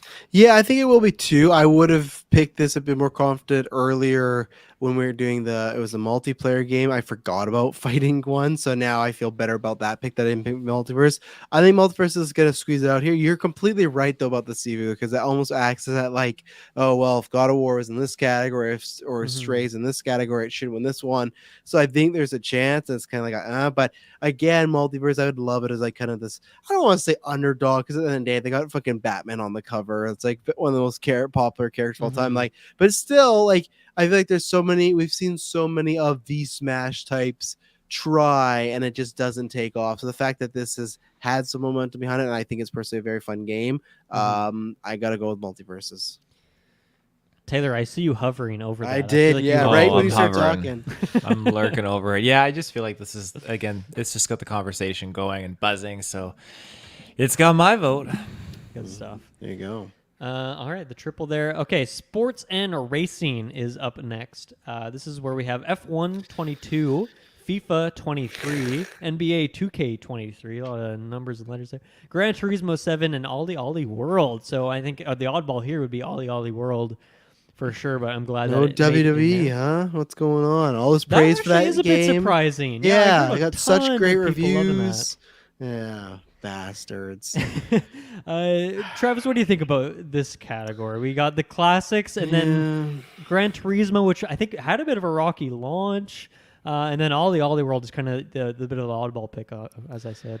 Yeah, I don't know because it's tough because like I play sports games, but these are not the ones. But I'm gonna go with the FIFA pick. I feel like that's always a constant like quality and stuff like that. I hope F1 doesn't win, so I don't gotta hear Kirkham lie about how I love racing and I've been a fan my whole life. Yeah, I hope FIFA gets the win. Not hope. I don't really care in this category. There's not a game I'm fighting for, but I hope it gets the win for my sake. So FIFA 23. Let's go. Give me that point. Taylor, how about you? I'd go FIFA as well. We have, the whole soccer cup going on right now. People are all jiving with the World Cup. You don't gotta call it the Soccer Cup. The Soccer Cup. The Soccer Cup. Strikers Cup's going on. So yeah, I think FIFA is definitely the contender here. It's just in general when you look at all these sports games, and especially like your NHL, your Maddens, your NBAs, like FIFA definitely gets a lot of attention to it and definitely has a huge following for it as well. I think I read too somewhere like that soccer fans are like soccer as a sport has like the most fans out of any other sport in the world or something like that. So sounds about right to me. How do you measure that? Like I know it must be true, but it's just like all right. Yeah, all right. That's weird. This is the one category that I feels almost just like a roll of the dice for me because this is I think this is the only category so far where I have not played any of the games in there. I think FIFA does make sense. Just to spice it up, I'm going to go with Gran Turismo or Ollie Ollie World. Which one do I want to go with? I'm going to go with Gran Turismo. I know that game had a bit of controversy just in terms of the like monetization of it. But I think when you look at the fact that 90% of this panel is going to be people who are probably given codes for this game and didn't have to think about that stuff, I don't think they care, and I think it was a really solid racing game. So I'm going to go with that one. I don't feel great about it, but I'm going to pick it anyway. We got two more here. Kind of weird ones. Best adaptation. This is a new category this year. This is bottom left corner there for you, Taylor. This is we want a celebrity to show up during our show category. Yeah. So can I read the description there? Yep. Taylor, that is recognize an outstanding creative work that faithfully and authentically adapts a video game to another entertainment medium. So there's not video games, of course. We got Arcane, the League of Legends show, Cyberpunk Edge Runners, the Cuphead show, which I did not realize that it came out, Sonic the Hedgehog 2, and Uncharted. First of all, I did not know that Arcane came out this year, and I also thought Cuphead had not come out yet. Have you guys heard anything about Cuphead? I feel like I see a preview on Netflix Kids a lot. I want to put on one day for the kids to see if they've been interested in, because then I could transition to playing the game. But yeah, it's always advertised on Netflix Kids specifically though. So Yeah, this one's tricky for me. I feel like Uncharted's in there just because like you gotta get 5 things to fill up the list. I don't know. If, Honestly, though, I think it's in there because that's the one they want to win, though. Because if they were to get ahead, they'd have Mark Wahlberg or Tom Holland be there, but I don't think that's going to happen. I see what you mean. Yeah, Yeah. that makes sense. I think for me this is tricky because I think when you look at the 2 Netflix shows, I heard nothing but praise, and I've watched Arcane, and that is honestly like one of the best shows. It's so good. It's so good. But I think the difference between comparing the Netflix show to Sonic the Hedgehog, like the movie, that's a really hard thing, and I don't know what I want to go for because Sonic is probably going to reach more people. It's probably going to be more popular, probably going to get more conversation around it. But I think I haven't watched it, but I think in terms of quality, like I think maybe those Netflix shows, or at least Arcane, is probably going to climb above it. I'm going to go with my heart on this one. I'm going to pick Arcane. Because I do not care at all about League of Legends, and I absolutely love that show and cannot wait for another season. It looks amazing, great voice acting, great story. It's all there. But I'm curious about what you guys think, since you actually have... Well, I've not seen Uncharted or Sonic, so I'm very much out of it when it comes to video game movies this year. But throwing to Taylor first. So, first of all, what do you think about these picks, and who's your prediction? All I've heard are great things about Arcane. Cyberpunk, I've heard good things as well, but I haven't watched it. I haven't watched Arcane either. The Cuphead show I knew was out for some time, but I never, again, it's another one I never got around to watching. I've seen Sonic and I've seen Uncharted. Well, Uncharted gets a lot of hate. I definitely don't think it was the worst like video game adaptation in the world. I think it's your classic fun adventure. Like actually, yeah, go ahead. I just want to say, Arcane came out November 6th of 2021, but I guess it was not there for last year's eligibility, so it rolled into this year. Well, that actually takes my pick away a little bit. Though. What's that? Right? This is a new category. It wasn't eligible at all last year because this wasn't around last year, right? The best adaptation. Oh, that might be part of it too. Yeah. So that's tricky because traditionally any game that came out like in December and therefore was ineligible for the Game Awards, when the next year comes around, like does not show up. It does not happen. People forget about it, or they just don't want to vote for it because it's like, oh, I'm voting for games that came out this year and come out this year. So it's a bit of a sore spot. It's tricky. So Arcane is weird. I'm going to stay with my pick because I already picked it, but that does make me feel a bit weirder about it because it technically not come out this year. I'm probably gonna put my vote on Sonic the Hedgehog too. I feel like that was it was a good movie. The first one was great, and this one definitely was able to pick up off of that, and it had a lot of really awesome, fun things going off in it, and just I think kids in general, just families and everything, they see this and they think, oh, look at we got not just Sonic, but we got everyone in here. You look at that poster, you got Knuckles, you got Tails. It's a good time. So James Marsden. Is the people voting for this, or is that what they? It's the kids. Are they factoring that in, do you think? Yeah, they got the kids to vote. Okay. Well, I think to me that's what I'm interested to see with this award, because obviously there's new people that always join, but most of the voting base stays relatively the same like throughout the years and stuff like that. You add some new members here, maybe give or take a few. To me, it's going to be, are they going to be voting for what they feel is the better critically acclaimed, more, adapted per se, or are they going to go with the one that everyone's more seen, and stuff like that? I think we are in a crowd that is a bit more artsy that's going to go with Arcane. I feel like they're going to be like, this is what we want to see video games become on the big screen or little screen, whatever it may be. I think Arcane gets it. I think I've heard so much about Jesus turning water into wine. The only thing I've heard more about is Arcane being a great show, So that's like, I see that pop up all the time on film Twitter about Arcane, and I will get around to it eventually. Yeah, maybe like when I'm retired, but like that's why, because like watch it. It is so that's good. That's what I hear, but it's just like on my long list. I'm trying to beat S Bubs this year for the movie thing. I don't have time to add a TV show. I already added Wednesday. That was a mistake, but now I'm hooked onto that. So at some point I will, maybe when season 2 happens, but I think it's taken this award. Sounds good. Make time for it. It's so good. Okay, let's go over to most anticipated, which is somewhere down on the list. Okay, so this is what's coming out next year that we're most excited for. Can you scroll down there so I can read that? Yeah, Final Fantasy. So I never know if you want to read the description. If I should scroll down. I know what anticipated means. I couldn't remember what that thumbnail was for, but yeah, Final Fantasy 16. Weird thumbnail choice. Hogwarts Legacy, Resident Evil 4, that's the remake, of course. Starfield, and The Legend of Zelda: Tears of the Kingdom. I'm gonna throw over to you, Travis. Do you have any thoughts here? Anything? First of all, anything missing that you're like, oh, that's a big game? I'm curious that didn't make it in the list. No, I It's like think an they got. Insomniac thing. I guess like they don't have dates yet for Wolverine, Spider-Man, so maybe it's like Yeah, I am surprised to not see Spider-Man in here. I feel like you could put that over as an Evil, but I think, like you said, because the lack thereof of promotion dates, stuff like that, the more we get of that, I think that would climb up. Obviously, if it comes out next year, that won't happen, but I could see that. But at the same time, there's times where Elden Ring was in here and that had no trailers or anything. It was there. So I think Final Fantasy, you have your fans. It's a new addition in the mainline franchise. That makes sense. Hogwarts Legacy, I think those trailers and the reveal really hyped it, and I think that has that like people just wanting it to be good. Resident Evil's had somewhat of a comeback. That's the one I may be surprised in there. But and Starfield, of course, it's Bethesda doing space, so that's going to be very exciting. But I think there's one clear answer here: is Legend of Zelda: Tears of the Kingdom. I think that's a home run. I think that Starfield will probably come second, but I think people are very interested to see how they follow Breath of the Wild up. Mm-hmm. What do you think, Taylor?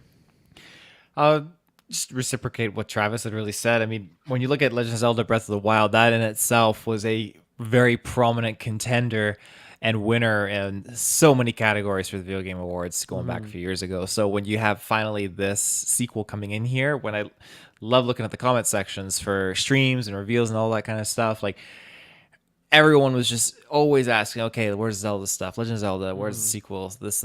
So I think that this is an absolute winner for this category, being Tears of the Kingdom. Yeah, I think you guys make a very solid point. And yeah, I mean, my heart is telling me to go with Starfield, even though I am excited for all these games, actually. Even Final Fantasy, which I'm not into that series, but those trailers for the new one, I'm like, damn, I cannot wait for this game. I think it definitely is between Starfield and Zelda, and Zelda just makes more sense. It just makes more sense. I'm going to do it. I want to do Starfield. You can vote for Starfield. That's the I know beauty you of this. can. Go ahead, yeah, prove us wrong. I can. I'm going to go with Prove Zelda. us wrong. I'm going Zelda. Leave me alone. Okay. Let's take our last ad break of the show, and then we'll come back, and we will make our predictions for what announcements we think are going to appear at the show. Okay, here we are. Last couple of things here. So we're going to make some predictions as to, what we think, either trailers, it could be beyond a trailer. I kind of, the idea here is I want us to be kind of specific with things just for the fun of it. Here's what I was thinking. What do you guys think of this? Kind of 2 points eligible for each pick. One would just be like the thing. The thing. So it's like, let's say this game has a trailer, but then your specific parts of it. So let's say it's like, but then the release date is like this time frame, or there's like some character reveal or something like that. And so you could get like a bonus point if you're like very specific and somehow correct, but you could still get a point for just picking like Marvel Ultimate Alliance 4. That might be a bold pick actually, but do you know what I'm getting at? Does that make sense, or should we just do one point? No, I'm down for that. Okay. I just have a bigger question of Taylor. What is this your profile linked to here with the voting? Is it your Facebook profile? Just my Facebook, yeah. Okay, I was just wondering because you update your Facebook profile. I just wonder if you're updating all your accounts with your new profile. Oh yeah, I do it every account. It's like, wow, that's bold. That's a lot of work. No, I'm down for the specifics. I'm Okay. down for that. So Okay, so the way we're doing this too is if someone snakes your pick, now of course we're being specific. So if you had a different specific thing, that doesn't count. If someone's saying Legend of Zelda Tears of the Kingdom trailer and then they have their specific thing, you can't take that as well. Of course, that's how it's going to work here. So this could be a real point divider here. We're each going to do 2. Going first here obviously has an advantage.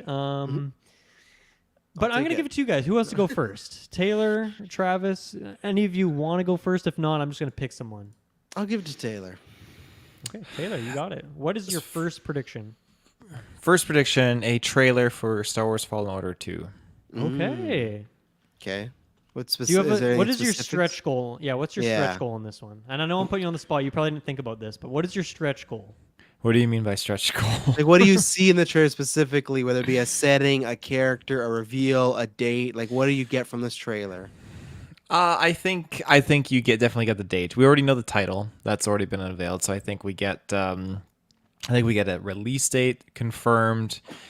And I don't think it's no gameplay, anything like that. I think it's just purely a cinematic reveal with a release date announced. What is the release date roughly? Like what season? I think that's fair. What season is it in? The last one came out in November, I want to say. Yeah, it was a winter one. I could see them sticking to that, although a year would be a long ways away. But I mean, It would be. I'll say fall. Fall. Okay. Fall. No year either, just fall. Yeah. Travis, go ahead. What's your prediction? Okay, so we're gonna open it up, cool cinematic music, lots of fades of logo, and one of these fades of the logo you see Ubisoft, and that fades away, and the next thing that fades up you see is Star Wars. And I'm going the other route where I think we reveal the Star Wars game, a teaser of it. I think we get a sense of what you're playing, whether you're bounty hunter, Jedi, something like that. Purely cinematic trailer. You get ended with the coming soon, because I think what would do is this would probably be a fall game, maybe, because I think Taylor's wrong. I think Jedi Fallen Order is Q1, so I could be wrong too. But I think my prediction is at E3 or around that time you'll get a bigger reveal of this game. But we've had this game announced for I feel like coming on 2 years and nothing. Longer than 2 years. It's fucking horrible. I can't remember when, but I feel like the same way we got like Star Wars Edge, Eclipse, whatever that was with Quantum Games, that was just very cinematic. That's how I feel it's going to go. And I feel like you are going to, here's my prediction. I don't necessarily want to be right, but it's going to be a non-Jedi character. If you as the main character. So I don't know if that's like a, assassin, scoundrel, whatever it may be, non-Jedi character. But you think it's like a specific character, like you play as like Blin no new Wapo character. or something? Yeah. I think it's a new one. Like you don't make an avatar avatar or something. Yeah. No, I think it's more the Assassin's Creed route where it's like you are Ezio, son of like testosterone, like that sort of deal. Like that's what I think you're gonna be. So I think it's like the Cal thing where you are this man or female. There you go. So Ubisoft reveal teaser, names a character, and it ends with a coming soon. No fall, no winter, no date. Coming soon. That's what I think. Because I think that's a bit more.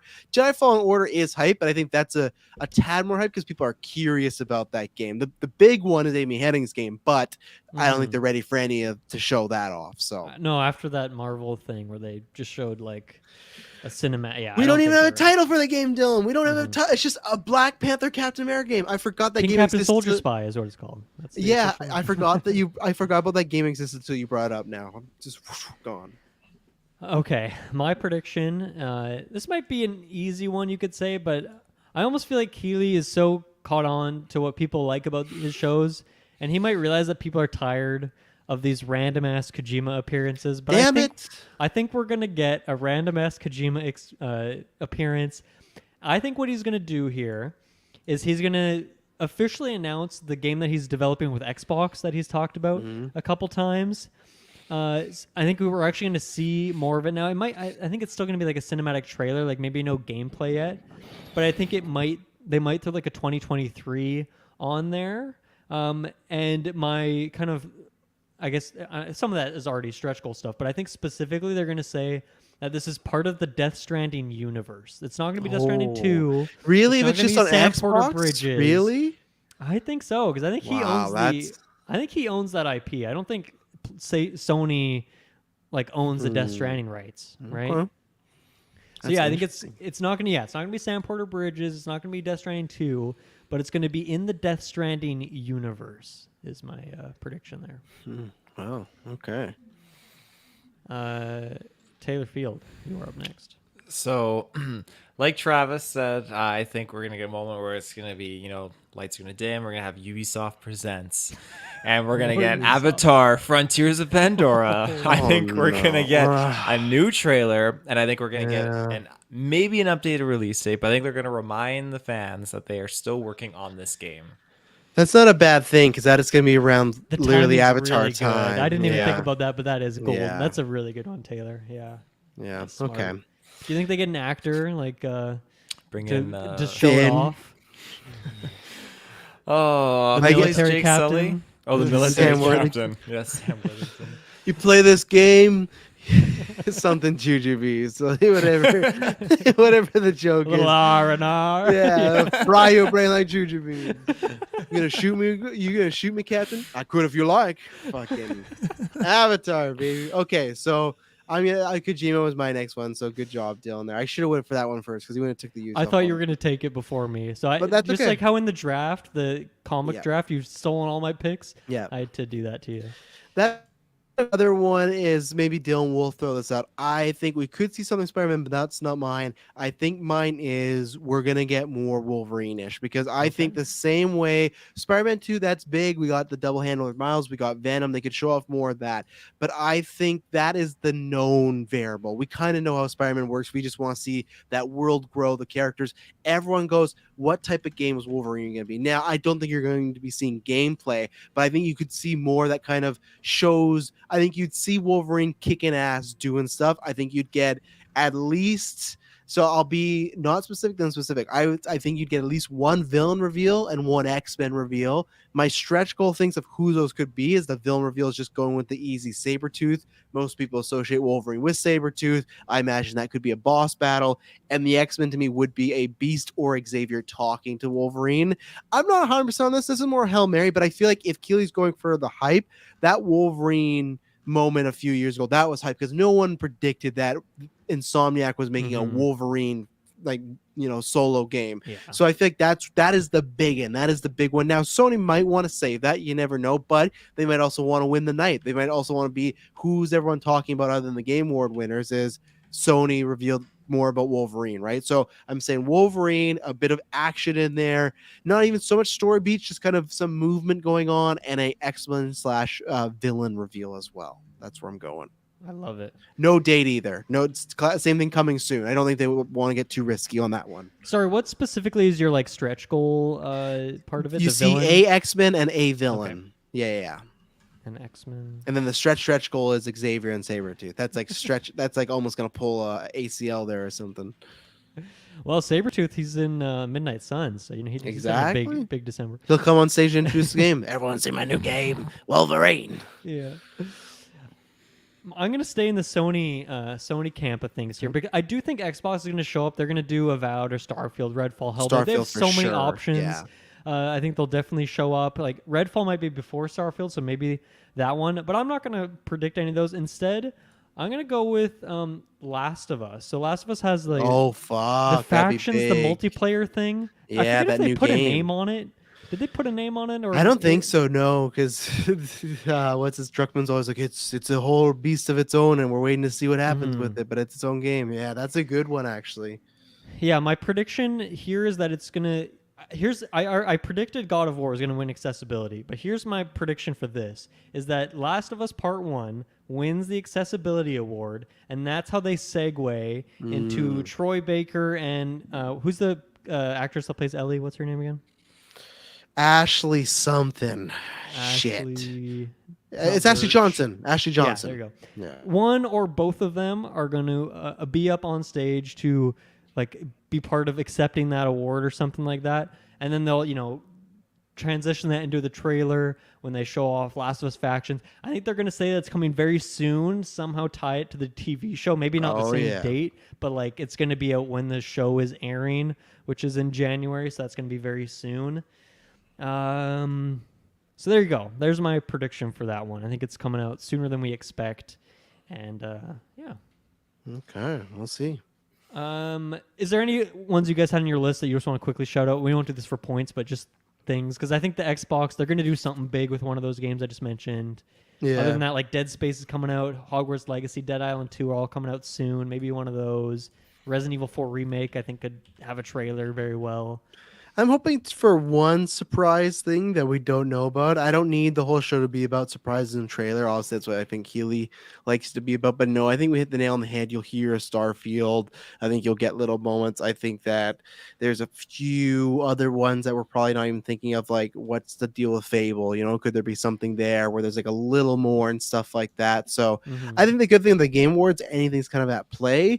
but I do wonder what Keeley does getting ahead of it, because sometimes he always do the like 50 first exclusives you've never seen before, and then there's times where I think still smartly the show could be better, but there's times where he goes, hey, you're going to see a lot of games that you've seen before, just expanded upon, and he could do that before. But no, I think the ones that we shout out are the likely picks. Even like my Star Wars Ubisoft one, I don't even know if that's full unlikely. I can still see the same the Ubisoft. I was saving that till E3 Summer Games Fest time, but I wanted to have some fun and shout out something a bit more bigger. So no, I think we hit the nail on the head on the ones that I expect we could see. For sure. I mean, I think the other thing too is like Nintendo always has some big trailer there or two. I mean, Tears of the Kingdom is the one that makes the most sense. Obviously, won the Game Award. That's a good time to show off another trailer. They also have Pikmin coming out soon and Fire Emblem's coming out in January. So I think one of those is like almost certainly. I think Zelda is probably a lock. So, it was a bit too easy to pick. I didn't want to go for it, but yeah, what do you got there, Travis? I got another one too that I think they'll time it with that award. I think we may see some sort of video game, TV, or movie adaptation teaser trailer, whether that's Dungeons or Dragons or something. No, for anything, anything, because I think they'll do that award or before in transition, because they've done that a little before. Oh, we're gonna show a movie clip of Fast and the Furious, but like there's lots of video game stuff coming up. What is that? There is that D&D movie coming out. Yeah, in March. It comes out in March, which Chris Bryant. So you could easily have something like that. There's lots of TV shows in the works. Like The Witcher has a season coming up in the summer. So I think there's Assassin's Creed. There's Gears of War. I think they're doing an adaptation of some. Yeah, but that just got announced. So I don't think that you'd have any footage or anything like that. But there's lots of little stuff out there that I think you'll see at least one movie TV adaptation trailer in this show. Gotcha. Okay, that was a lot of fun. That was, pretty meaty. Even, Kirkland couldn't join us tonight, but we still almost hit 2 hours just going through that stuff. So very excited for the show. We will have, of course, coverage on the winners and the announcements, either with the GeekVerse podcast or with the Sidequest. We'll see how it shakes out there. But make sure to tune in later this week for God of War Ragnarok spoiler cast. And next week, me and Travis will be talking about Midnight Suns. So thank you guys for joining me. This was a lot of fun, and we'll see everyone in just a few days. Okay, bye-bye.